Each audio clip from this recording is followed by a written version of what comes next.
Subscribe करें city news Palamu व bell icon दबाकर पाएं परमंडल की ताजा खबरें सबसे पहले सबसे आगे।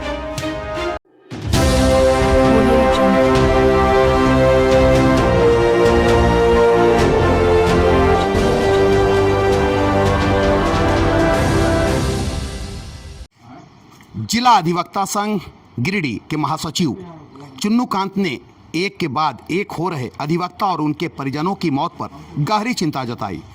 जारी अपने बयान में कहा कि 21 अप्रैल को वह मनहूस दिन था जब कोरोना के कारण हमने एक अपना होनहार और नौजवान अधिवक्ता मुकेश सिन्हा को खोया और उसके बाद मानो पतझड़ सा आ गया। ठीक उसके 4 दिन बाद वरीय अधिवक्ता रामचंद्र प्रसाद की मौत हो गई।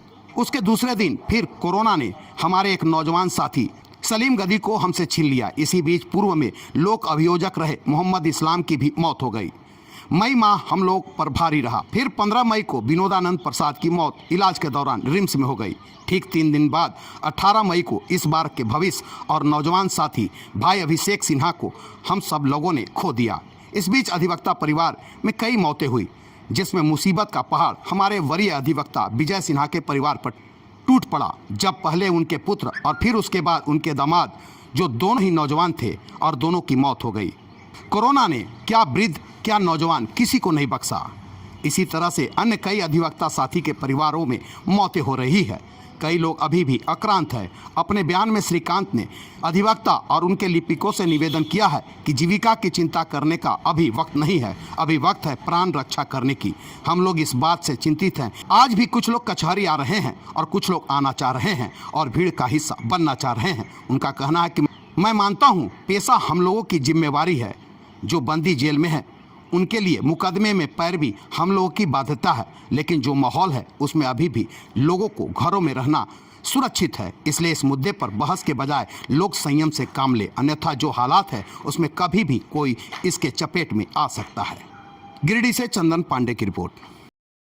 जो हमारे सीनियर अधिवक्ता हैं, उनके बेटे की, बाद में उनके दामाद की मौत हो गई। तो इस तरह से अगर हम लोग देखें तो ये लगातार मौत और बीमारी से हम लोगों को तोड़ दिया है। पूरा अधिवक्ता समुदाय व्याक्रांत है और समझ में नहीं आ रहा है कि ये कैसे ख़त्म होगा। लेकिन जो इसके विशेषज्ञ बता रहे हैं, जो डॉक्टर बता रहे हैं कि अगर बहुत ज़रूरत नहीं हो तो आदमी को घर में रहना है। और ये प्रयोग सबसे सार्थक और सबसे मजबूत सिद्ध हुआ है कोरोना के मामले में। हम टीका लें, जरूरी है, लेकिन साथ साथ अभी कोरोना के चेन को तोड़ने के लिए हमको घर में रहना पड़ेगा। इसीलिए हम लोगों ने ये तय किया था और हम निवेदन करना चाहते हैं आपके माध्यम से, आपके चैनल के माध्यम से, कि आप जो साथी मेरी इस निवेदन को सुन पा रहे हैं, वो इसे मेरी गुहार समझ करके संघ को साथ दें, अपने आप को संयमित रखें। अभी कई लोग लगातार देख रहे हैं कि कचहरी चले आते हैं लोग। हम समझ रहे हैं उनकी पीड़ा को, ऐसा नहीं कि हम उनकी पीड़ा को नहीं समझते, लेकिन इसका अर्थ ये नहीं है कि जान को जोखिम में डाल लिया जाए। हम लोग परिस्थिति पर नज़र रखे हुए हैं। जैसे ही थोड़ी स्थिति सामान्य होगी हम लोग काम पर भी वापस लौटेंगे। लेकिन अभी अगर हम बाहर जाते हैं, आप बाहर निकलते हैं, तो अपने लिए तो खतरा लेते ही हैं, साथ साथ अपने पूरे परिजनों के लिए, समाज के दूसरे लोगों के लिए भी परेशानी बढ़ा देते हैं। इसलिए 6 मौत से हम लोग हिल चुके हैं, कमज़ोर पड़ चुके हैं। साथियों, ये वक्त नहीं है जब इस विषय पर हम लोग कोई डिबेट करें कि कोर्ट कब खुलेगा, हम लोग कचहरी कब जाएंगे। समय आएगा तो सारी चीज़ें स्वतः सामान्य हो जाएगी। अभी बस हम इतना ही चाहते हैं आप लोगों से, तमाम सारे लोगों से, कि इस सवाल पर साथ दीजिए।